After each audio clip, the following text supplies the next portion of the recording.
Hello and welcome friends. आज की इस वीडियो में हम बात करने वाले हैं भारत के इतिहास के कुछ महत्वपूर्ण प्रश्नों के बारे में। इस वीडियो में लिए गए सारे के सारे क्वेश्चन बहुत ही इंपॉर्टेंट हैं और अक्सर एग्जाम्स में पूछे जाते हैं, तो वीडियो को लास्ट तक जरूर देखना ताकि आपको प्रॉपर नॉलेज मिल पाए। और वीडियो शुरू करें उससे पहले अगर आप हमारे चैनल पर पहली बार विजिट कर रहे हो तो हमारे चैनल को सब्सक्राइब कर लेना और बगल में एक घंटी बन कर आएगी, उस पर क्लिक करके ऑल नोटिफिकेशन को सेलेक्ट कर लेना ताकि जब भी हम कोई भी एजुकेशनल वीडियो अपलोड करेंगे तो उसकी जानकारी आपको सबसे पहले मिल जाएगी। और वीडियो को अभी से लाइक और शेयर जरूर कर देना क्योंकि बाद में आप भूल जाते हो। तो यहाँ पर हमारा प्रश्न नंबर 1 है, मार्ले मिंटो सुधार बिल किस वर्ष पारित किया गया। तो अगर आपको किसी भी क्वेश्चन का आंसर पहले से पता है तो आप उसे कमेंट सेक्शन में कमेंट कर सकते हो, इससे आपको चीज़ें याद रखने में ज़्यादा आसानी होती है। इसका करेक्ट आंसर होगा option number B, Morley Minto सुधार जो है ये 1909 में पारित किया गया था।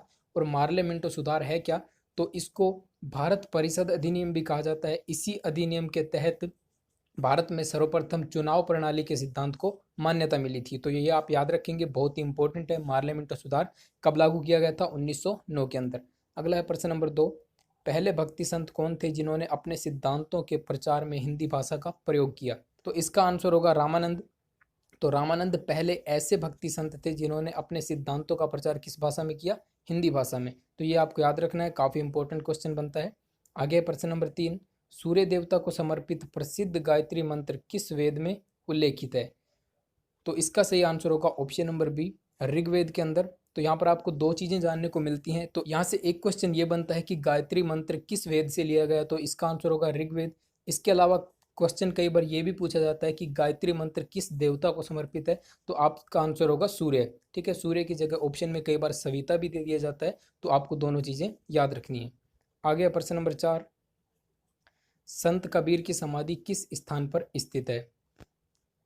तो इसका सही आंसर होगा ऑप्शन नंबर डी, संत कबीर की जो समाधि है वो मगहर में बनी हुई है। और ये मगहर जो है ये वाराणसी से 200 किलोमीटर दूर स्थित है। तो ये भी आप याद रखेंगे कि संत कबीर की समाधि कहाँ पर है, मगहर के अंदर। अगला है प्रश्न नंबर 5, वैदिक काल के लोगों ने सबसे पहले किस धातु का प्रयोग किया था। तो यहाँ पर इसका करेक्ट आंसर हो जाएगा ऑप्शन नंबर ए। आगे है प्रश्न नंबर 6, जैन ग्रंथों की रचना किस लिपि में की गई थी। तो इसका सही आंसर होगा ऑप्शन नंबर डी, जैन ग्रंथ जो थे वो प्राकृत भाषा में यानी कि प्राकृत लिपि में लिखे गए थे। तो यहाँ पर हमारा ऑप्शन नंबर डी करेक्ट होगा। किस अधिनियम ने ईस्ट इंडिया कंपनी द्वारा चाय व्यापार के आधिपत्य तथा चीन के साथ व्यापार को समाप्त कर दिया। तो ये काफ़ी इम्पोर्टेंट एक्ट था जो कि था 1833 का चार्टर एक्ट। और इसी के तहत जो ईस्ट इंडिया कंपनी भारत में थी उसका चाय के व्यापार पर आधिपत्य और चीन से व्यापार, ठीक है, ये दोनों चीज़ें समाप्त हो गई थी 1833 के चार्टर एक्ट में, चार्टर अधिनियम में। तो ये आपको याद रखना है, काफ़ी इंपॉर्टेंट अधिनियम है। आगे है प्रश्न नंबर 8, सम्राट अशोक के अभिलेखों में उसके किस एकमात्र पुत्र की चर्चा की गई है। तो सम्राट के जो अभिलेख हैं, सम्राट अशोक के अभिलेख, उसमें तीवर नामक उसका जो पुत्र था उसी की चर्चा की गई है। तो यहाँ पर ऑप्शन नंबर बी करेक्ट होगा। नेक्स्ट है क्वेश्चन नंबर 9, किस मुगल शासक ने जजिया कर को समाप्त किया था। तो इसका करेक्ट आंसर होगा ऑप्शन नंबर सी, जजिया कर को समाप्त करने वाला मुगल शासक था अकबर। अकबर ने ही जजिया कर को समाप्त किया था। और यह जजिया कर मुगल शासन में प्रचलित था और यह हिंदुओं पर लगाया जाता था। आगे बढ़ते हैं प्रश्न नंबर 10 पर, किस मुगल शासक ने जजिया कर को पुनः लागू किया।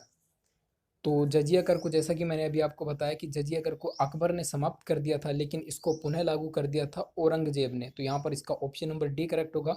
1857 में लोगों के बीच राष्ट्रवाद की भावना जगाने और उन्हें राजनीतिक शिक्षा देने के लिए बंगाल में इंडियन लीग की स्थापना की गई। इसके अध्यक्ष कौन थे। तो इसका सही आंसर होगा option number C, Shishir Kumar Ghosh इसके जो संस्थापक थे। तो 1857 का जो विद्रोह हुआ था ईस्ट इंडिया कंपनी के खिलाफ, तो उसमें लोगों के बीच राष्ट्रवाद की भावना जगाने और उनको राजनीतिक शिक्षा देने के लिए, राजनीतिक शिक्षा के बारे में जानकारी देने के लिए इंडियन लीग की स्थापना की गई थी। और इसके संस्थापक कौन थे, शिशिर कुमार घोष। काफ़ी इंपॉर्टेंट क्वेश्चन बनता है।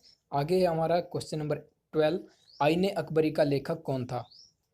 तो इसका करेक्ट आंसर होगा ऑप्शन नंबर बी, आईने अकबरी का लेखक था अबुल फजल। और अबुल फजल जो अबुल फजल था यह अकबर के 9 रत्नों में से एक था। तो यहाँ पर आपको याद रखना है कि आईने अकबरी जो है वो अबुल फजल के द्वारा लिखी गई थी। क्वेश्चन नंबर 13, तानसेन के गुरु कौन थे। तो यहाँ पर करेक्ट आंसर होगा ऑप्शन नंबर बी, स्वामी हरिदास तानसेन के गुरु थे। अब आपको ये बताने की शायद ज़रूरत नहीं होगी कि तानसेन कौन थे। जो तानसेन थे वे अकबर के नौरत्नों में शामिल थे, और तानसेन जो था मुगल शासन का, ठीक है, मुगल शासन व्यवस्था का। और यह माना जाता है कि यह अब तक का सबसे प्रसिद्ध संगीतज्ञ हुआ, सबसे महान संगीतज्ञ हुआ, जो कि अकबर के दरबार में था। ठीक है, तो तानसेन कौन था? अकबर का दरबारी संगीतज्ञ था, जिसके जो गुरु थे वो थे स्वामी हरिदास। आगे है प्रश्न नंबर 14, न्याय की जंजीर का निर्माण किस मुगल बादशाह ने करवाया था? तो ये क्वेश्चन काफ़ी बार एग्जाम्स में रिपीट होता है, तो इसका करेक्ट आंसर होगा ऑप्शन नंबर सी, न्याय की जंजीर जो है वो जहांगीर द्वारा बनवाई गई थी। और जहांगीर जो है ये अकबर का पुत्र था, इसको शेखो बाबा के नाम से भी जाना जाता था, और जहांगीर ने ही न्याय की जंजीर का निर्माण करवाया था। अब न्याय की जंजीर का मतलब क्या होता है कि वहाँ पर एक जंजीर बनाई गई थी, ठीक है, जिसे न्याय की जंजीर कहा जाता था। और जब कोई भी फरियादी दरबार में आता था अपनी फरियाद लेकर, तो वो उस जंजीर को जब खींचता था या फिर जो भी उसका प्रोसेस होता था, और उसके बाद जो भी वहाँ का शासक हुआ करता था वो उनके पुकार को सुना करता था। तो ये थी न्याय की जंजीर। आगे है प्रश्न नंबर 15, सिंधु सभ्यता के महान स्नानागार कहाँ से प्राप्त हुए हैं? इसका करेक्ट आंसर होगा ऑप्शन नंबर ए, सिंधु सभ्यता के जो महान स्नानागार हैं वो मोहनजोदड़ो से प्राप्त हुए हैं। नेक्स्ट है क्वेश्चन नंबर 16, सम्राट बिंबिसार ने अपने राजवैद्य जीवक को किस राज्य के राजा की सेवा के लिए भेजा था? तो सम्राट बिंबिसार जो था उसका राजवैद्य का नाम क्या था? जीवक। ये भी आपको यहाँ पर याद रखना है, कई बार पूछ लिया जाता है कि सम्राट बिंबिसार के राज्य वैद्य का क्या नाम था, तो वो था जीवक। और इस राजवैद्य जीवक को सम्राट बिंबिसार ने अवंती के राजा की सेवा करने के लिए उसके दरबार में भेजा था। नेक्स्ट है क्वेश्चन नंबर 17, सबसे महत्वपूर्ण वेदांग किसे माना जाता है? तो यहाँ पर सबसे महत्वपूर्ण वेदांग है कल्प, ऑप्शन नंबर डी हमारा यहाँ पर सही होगा। अब जैसा कि आप जानते होंगे कि वेद कुल 4 हैं, तो इन वेदों को समझने के लिए उसके बाद वेदांगों की रचना की गई, और वेदांग कुल कितने होते हैं? वेदांग है कुल 6।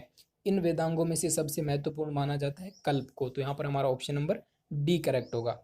दोस्तों अगर वीडियो अच्छी लग रही है तो लाइक और शेयर जरूर करिएगा। नेक्स्ट बढ़ते हैं क्वेश्चन नंबर 18 पर, किस मुगल सम्राट ने प्रसिद्ध तख्त ताउस यानी कि मयूर सिंहासन बनवाया? तो ये क्वेश्चन भी काफ़ी बार एग्जाम्स में रिपीट हो चुका है। इसका करेक्ट आंसर होगा ऑप्शन नंबर सी, शाहजहाँ जो था उसी ने तख्त ए ताउस यानी कि मयूर सिंहासन बनवाया था। कई बार तख्त ए ताउस भी पूछ लिया जाता है, या फिर कई बार मयूर सिंहासन नाम से भी पूछ लिया जाता है। तो इसका निर्माण किसने करवाया था? मुगल सम्राट शाहजहाँ ने। आगे है प्रश्न नंबर 19, किस तारीख को गांधी जी ने दांडी यात्रा शुरू की थी? तो दांडी यात्रा, जिसे दांडी मार्च भी कहा जाता है, वो 12 मार्च 1930 को हमारे राष्ट्रपिता महात्मा गांधी ने शुरू की थी। तो यहाँ पर हमारा ऑप्शन नंबर सी करेक्ट होगा। आगे बढ़ते हैं प्रश्न नंबर 20 पर, अर्थशास्त्र की रचना किस महापुरुष ने की? तो अर्थशास्त्र की जो रचना है वो कौटिल्य द्वारा की गई थी। यहाँ पर हमारा ऑप्शन नंबर ए करेक्ट होगा कि कौटिल्य ने अर्थशास्त्र की रचना की थी। इसके अलावा कौटिल्य को 2 अन्य नामों से भी जाना जाता है, ऑप्शन में वो नाम भी दिए जा सकते हैं। वो नाम क्या है? एक तो है विष्णुगुप्त, ठीक है, क्या है? विष्णुगुप्त, एक है विष्णुगुप्त, और इसके अलावा दूसरा नाम है इनका जो चाणक्य, जिस अक्सर लोग इनको चाणक्य के नाम से जानते हैं। तो यहाँ पर कौटिल्य, विष्णुगुप्त और चाणक्य, इनके तीनों नाम आपको याद रखने हैं कि अर्थशास्त्र की जो रचना है वो कौटिल्य ने की थी, और इनके अन्य 2 नाम क्या हैं? चाणक्य और विष्णुगुप्त। आगे है प्रश्न नंबर 21, आधुनिक इतिहासकारों में से किसने 1857 के विद्रोह को स्वतंत्रता संग्राम कहा था? तो 1857 का जो विद्रोह हुआ था उसको स्वतंत्रता संग्राम का नाम जो दिया गया था वो दिया गया था वीडी सावरकर के द्वारा। तो यहाँ पर हमारा ऑप्शन नंबर डी बिल्कुल करेक्ट आंसर हो जाएगा। आगे बढ़ेंगे क्वेश्चन नंबर 22 पर, भारत का नेपोलियन किसे कहा जाता है? तो भारत का नेपोलियन कहा जाता है सम्राट समुद्रगुप्त को, ठीक है, जो कि गुप्त वंश का एक शासक था। और इसकी जो विजय गाथा थी उससे प्रभावित होकर इतिहासकार स्मिथ ने इसे समुद्रगुप्त को भारत का नेपोलियन कहा। आगे बढ़ते हैं प्रश्न नंबर 23 पर, 1025 ईस्वी में भारत के किस मंदिर पर महमूद गजनी ने आक्रमण कर 25 लाख दिनार लूट ली थी? तो इसका सही उत्तर होगा सोमनाथ का मंदिर। 1025 ईस्वी में भारत के सोमनाथ मंदिर पर महमूद गजनी ने आक्रमण किया और यहाँ से 25 लाख दिनार लूट ली थी। उस समय इनका विद्रोह किया था जाटों ने, और जाटों ने इसकी जो संपत्ति थी उसमें से कुछ धन लूट लिया था। आगे बढ़ते हैं क्वेश्चन नंबर 24 पर, गांधी जी ने कौन से गोलमेज सम्मेलन में भाग लिया था? तो यहाँ पर करेक्ट आंसर होगा ऑप्शन नंबर बी। द्वितीय गोलमेज सम्मेलन जो हुआ था उसी में गांधी जी ने पार्टिसिपेट किया था, तो यहाँ पर ऑप्शन नंबर बी करेक्ट होगा। नेक्स्ट चलते हैं क्वेश्चन नंबर 25 पर। फारस के प्रसिद्ध कवि अमीर खुसरो एवं अमीर हसन इनमें से किसके दरबारी थे? तो यहाँ पर सही उत्तर होगा ऑप्शन नंबर बी, अमीर खुसरो और अमीर हसन, जो कि एक प्रसिद्ध कवि थे और यह बलबन के राज दरबार में निवास किया करते थे। अगर आप चैनल पर नए हो तो सब्सक्राइब करके बेल आइकन को प्रेस कर लेना लेटेस्ट वीडियोज़ के अपडेट सबसे पहले पाने के लिए। आज के लिए इतना ही, मिलेंगे नेक्स्ट वीडियो में। Till then bye.